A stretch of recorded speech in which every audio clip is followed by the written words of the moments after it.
अस्सलामुअलैकुम grade 6 last हम लोग ने अपना चैप्टर सेंस ऑर्गन का टॉपिक द टंग कवर कर लिया था। आज जो टॉपिक हम लोग पढ़ेंगे वो एयर के बारे में पढ़ेंगे। एयर हमारे पास सेंस ऑर्गन है और ये किस चीज़ को सेंस करती है? साउंड को। तो कोई भी आवाज़ सुनने के लिए जो हमें ज़रूरत होती है जिस ऑर्गन की, वो एयर्स होते हैं, ठीक है, कान। ईयर का जो आउटर पोर्शन होता है जो हमें नज़र आ रहा होता है, वो ये आउटर पोर्शन जो हमें नज़र आता है इसको हम लोग बोलते हैं पिन्ना।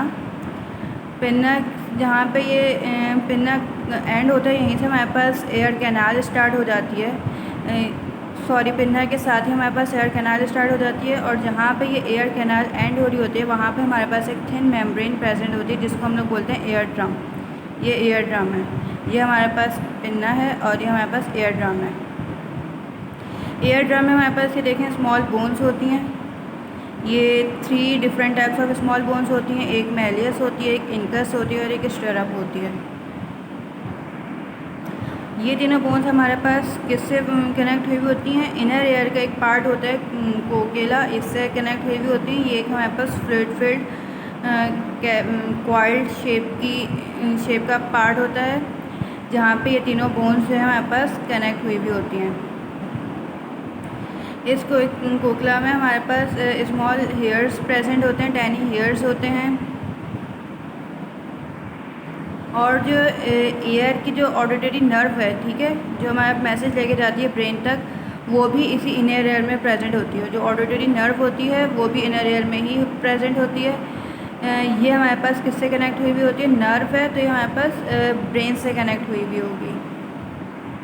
और जो भी हम लोग सुनते हैं वो हमारे पास इसी नर्व के थ्रू, ऑडिटरी नर्व के थ्रू ये मैसेज लेके जाती है ब्रेन में, और फिर वो हमें बताता है कि क्या आवाज़ है, किस चीज़ की आवाज़ है। तो ये हमारे पास एयर का स्ट्रक्चर है, इंटरनल स्ट्रक्चर है ह्यूमन एयर का। एयर को बेसिकली 3 पार्ट्स में डिवाइड किया गया है। एक आउटर एयर, एक मिडिल एयर और एक इनर एयर। आउटर एयर में ये पिन्ना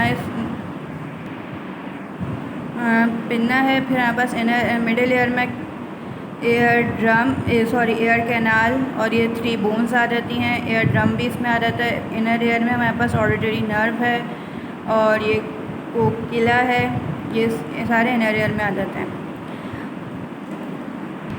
अच्छा, कोई भी साउंड हमारे एयर ड्रम तक कैसे ट्रैवल करती है, ये इसमें हम लोग ये वाले पैराग्राफ में पढ़ेंगे।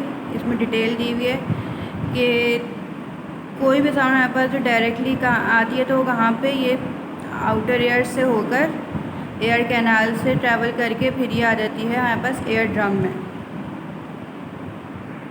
अच्छा, हमारे डायरेक्टली एयर हमारे पास ये पिन्ना से एंटर होंगी, एयर कैनाल में आएंगी। एयर कैनाल से हमारे पास कहाँ पे आ जाएंगी? एयर ड्रम में। एयर ड्रम में हमारे पास ये जो वेव्स होंगी, साउंड वेव्स, एयर मॉलिक्यूल्स, जो हवा के मॉलिक्यूल्स होंगे, वो इस एयर कैनाल में वाइब्रेट करना शुरू कर देंगे। फिर ये वाइब्रेशन हमारे पास एयर ड्रम में भी होगी। तो एयर ड्रम में जो हमारे पास ये बोन्स होती हैं, 3 बोन्स जो होती हैं, ये भी वाइब्रेट होना शुरू हो जाएंगी। फिर ये जो एयर मॉलिक्यूल्स होंगे, हवा के जो मॉलिक्यूल्स होंगे, ये एक बोन से दूसरी बोन में ट्रांसफ़र होंगे, वाइब्रेट होंगे, एक बोन से दूसरी बोन में जाएंगे और वहाँ पे वाइब्रेशन स्टार्ट कर देंगे। सबसे ज़्यादा जो वाइब्रेशन हमारे पास स्टार्ट होगी वो हमारे पास स्टिरअप पे होगी। यहाँ पे सबसे ज़्यादा वाइब्रेशन होती है। फिर ये जो स्टिरअप बोन होगी, यही हमारे पास वाइब्रेट होके जो आउटर मेम्ब्रेन होगी कोकेला की, वहाँ पे वाइब्रेशन प्रोड्यूस करेगी। और ये वाइब्रेशन हमारे पास कहाँ पे प्रोड्यूस करेगी? जो इनर फ्लूइड है हमारे पास, वहाँ पे, जहाँ पे हम लोग ने पढ़ा था कि tiny hair like projections present होते हैं, वहाँ पे ये फिर हमारे पास आवाज़ प्रोड्यूस करेगी। साउंड वेव्स, वाइब्रेशंस वगैरह यहाँ पे प्रोड्यूस होंगी।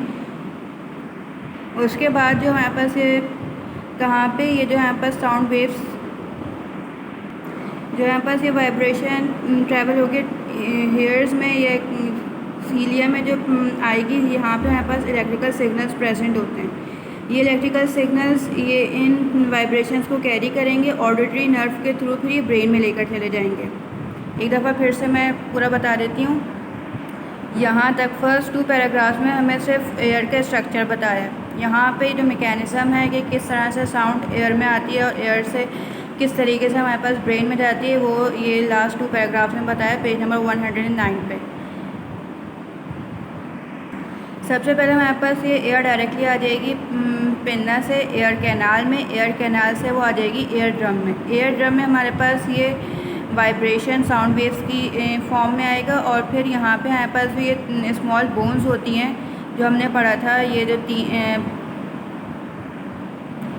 मेलियस, इनकस और स्टेरा बोन्स होती हैं, यहाँ पे 1 बाय 1 ये इसमें जाएंगी, ट्रैवल करेंगी ये वाइब्रेशन, एक बोन से दूसरी बोन में जाएगी। सबसे ज़्यादा जो हमारे पास वाइब्रेशन होगी वो हमारे पास स्टेरप बोन में स्ट्रॉन्ग वाइब्रेशन होती है। स्टेरप बोन में ये वाइब्रेशन हमारे पास बहुत तेज़ वाइब्रेशन होती है। ये हमारे पास कहाँ पे ले जाएगी, स्टेरप बोन से वाइब्रेशन हमारे पास ट्रांसफ़र हो जाएगी आउटर मेम्ब्रेन ऑफ कोकिला में, जहाँ पे ये वाइब्रेशन हमारे पास इनर फ्लूइड जो हमने कोकिला में आ जाएगी। कोकिला में हम लोग ने पढ़ा था कि यहाँ पे इनर फ्लूइड प्रेजेंट होता है और उस फ्लूइड के अंदर हमारे पास हेयर्स प्रेजेंट होते हैं, तो वो हेयर लाइक प्रोजेक्शंस को हम लोग यहाँ सीलिया कहते हैं।